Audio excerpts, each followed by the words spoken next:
मु सविता आज वीडियो रे आपण मानकु स्वागत करूची। सांग माने जेतेबेले हमरो दांतर कोनोसी प्रॉब्लम होइता किंबा हमरो कोनोसी वयस्क व्यक्तिंकर दांतर समस्या थिबा जुगु से कोनोसी टाण खाद्य खाई पारंतिनी सेतेबेले सखाळ रे जळखिया रे आमे तांको पई कोन तयारी करि परिबा भाबी थाउ। किंतु आज मु एमिति गोटे रेसिपी नै कि आसीची जोटा से माने आराम रे खाई परिबे।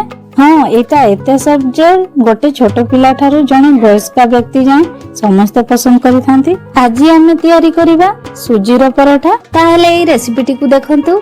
जदि ए वीडियोटी आपण मानकु भलो लागिवो प्लीज हम चैनल टी को गोटे लाइक आ सब्सक्राइब करि देबे। ताहेले आसंतु आ देरी न करी आजिर वीडियोटी स्टार्ट करिबा। एही रेसिपीटी बहुत सिंपल आ बहुत कम समय रे होई जाय। एही रेसिपी पई हमें गोटे कप सुजी आ आधा कप अटा नेबा।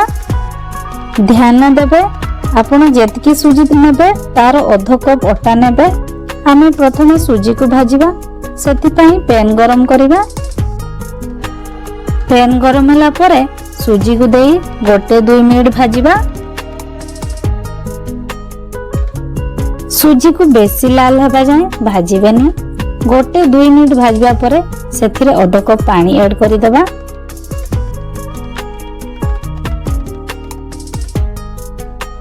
एटा को एमिति सॉफ्ट हेबा जाय चलौथिबे।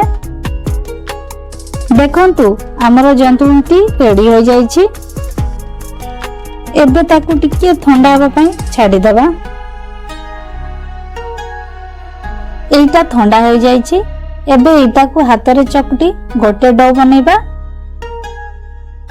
आमे सुजी रे एजा नुन देई नथिलु तेनु प्रथमे स्वाद अनुसार नुन देई देबा। तापरे एटा को हाथ रे भलो भाबरे चकटी देबा।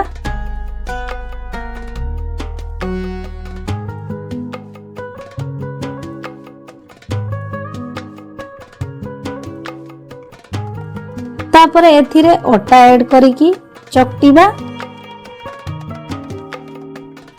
अटा को एका संगरे न पकई अल्प अल्प करी पकेइबा। एथिरे आ पानी देबेनी। एटा आराम रे सुजी रे मिक्स हे जिवो।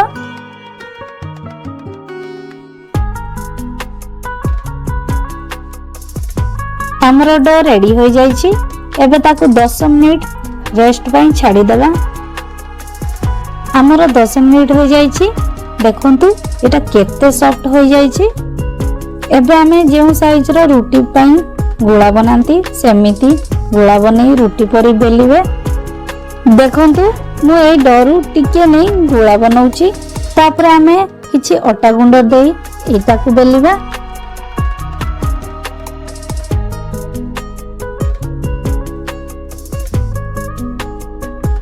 जेहेतु एटा सुजी रु होईछि तो यार चारिपट टिके फाटला परी दिसिबो।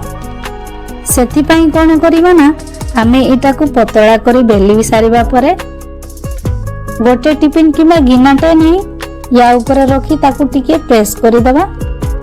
एबे एक्स्ट्रा पार्टी को बाहर करि देबा। एई देखंतु हमर सुजी रो रोटीटी केमिति गोल हो जाईछि। मु सेम प्रोसेस रे बाकी तक रोटी बनै नउछि।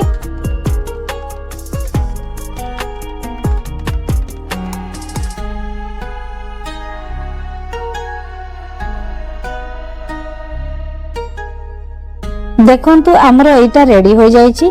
एबे आगो को प्रोसेस करिबा। ठीक जेमिति हमें अटा रो रोटी करू सेमिति करिवार अछि।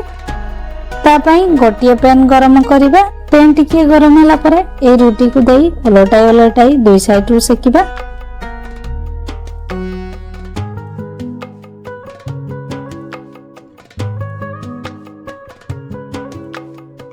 हल्का टिके चारि साइड रु प्रेस करले रोटीटी फुली उठिबो। एबे ता ऊपर टिके तेल किंबा घियो लगै दबा।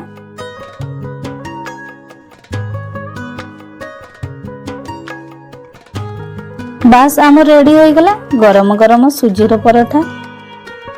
एही सुजीर रोटी बा सुजीर पराठा को आमे स्कूल जाउतबा छोट पिला किंबा आम घरे थिबा वयस्क व्यक्ति को खाइबा को देई परिबा। ଏହି ପରଟାକୁ ଆପଣ ସବଜି କିମ୍ବା ସସ୍ ସାଙ୍ଗରେ ଖାଇପାରିବେ। ବହୁତ କମ ସମୟ ଭିତରେ ଏଇଟା ହୋଇଯାଏ, ତେଣୁ ଆପଣ ଏଇଟାକୁ ନିଶ୍ଚୟ ଟ୍ରାଏ କରିବେ। ଏମିତିକା ରେସିପି ଦେଖିବା ପାଇଁ ପ୍ଲିଜ୍ ଆମ ଚ୍ୟାନେଲଟିକୁ ସବସ୍କ୍ରାଇବ୍ କରିଦେବେ। ଆଜି ପାଇଁ ଏତିକିରେ ରହିଲି, ଏବେ ବିଦାୟ ଦିଅନ୍ତୁ। ନମସ୍କାର, ଟେକ୍ କେୟାର।